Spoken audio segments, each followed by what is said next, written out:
Well, let's take the story of Lerato Makhavhu further with Lisa Vetten from the Wits Institute for Social and Economic Research. Lisa, thank you very much for coming in. It's extremely distressing. This woman was attacked, stabbed 19 times in front of her children.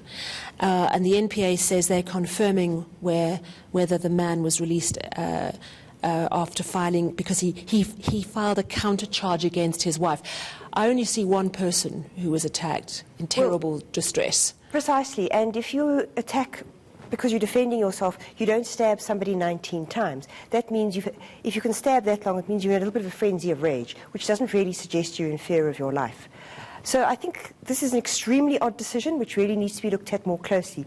There's so much here that should have made the police think twice. I mean, from the research that comes not only from South Africa but worldwide, some of the most dangerous times for women when they're most likely to be killed is when they try to leave their partner, which was the situation here. It sounds like there very clearly was a history of domestic violence. So the police do not seem to have behaved in a very intelligent or rational way. I think there's also a long-standing problem here. We see it most prominently within the protection orders, where a woman will go and get one, and then her partner will rush off and get one as well, and then the police can do nothing. So it's been an area of law that's been a problem now, and government has known this for a good 10 to 15 years, this question of counter charges. And yes, it hasn't resulted in the necessary kind of legal guidelines or even legislative change that we need. Lisa, is this sort of example, this story of Lerato, is this the exception or is it the norm? No, unfortunately not. I think the most recent data we have is from 2009, but in that year we found that 1 in every 20 women who was killed by her intimate partner had a protection order at the time. So that's a little bit like this case. Somebody has brought themselves to the attention of the police and the criminal justice system and said, I am in danger. And yet you've had an act of negligence where the police have failed to remove firearms, or they've given firearms back, or they've released on bail, or, as it's very similarly in this case, they've refused to arrest. And I must say, when the Independent Complaints Directorate still existed and used to receive complaints about protection orders, police failure to arrest was the most common complaint that they received. So it's a long-standing systemic problem. Obviously, a person is innocent until proven guilty, but given all the massive red flags around this, surely there must be some way to keep this woman safe. She's now desperately frightened that she'll be attacked again. And she has very good reason. Her fear is not at all irrational.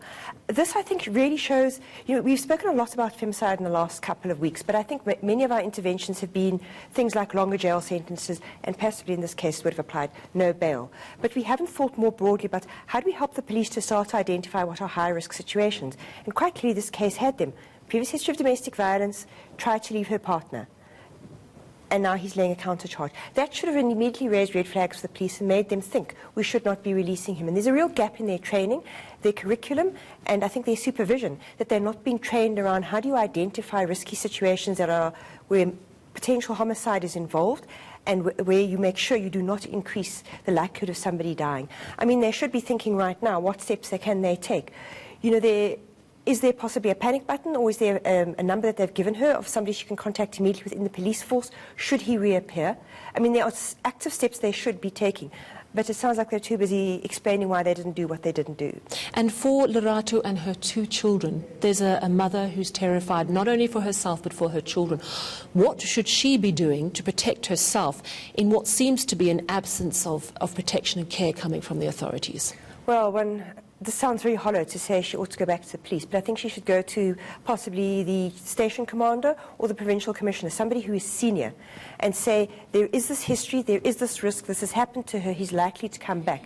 She needs to be given emergency protection, whether that means being given an emergency cell phone number, whether it means linking her to the Gender-Based Violence Command Centre because they have immediate contact at 10111, but they need to be looking at ways in which to help make her safer. And if nothing else, they should be thinking possibly of witness protection. Because where are his injuries? If he was defending himself, you would expect he would have had to have been admitted to hospital. But it seems like he walked away from that unscathed. So quite clearly, he's not the one at risk. Thank you very much, Lisa Vetten, for coming in and giving us such important context on that story. Lisa Vetten, of course, from the Wits Institute for Social and Economic Research.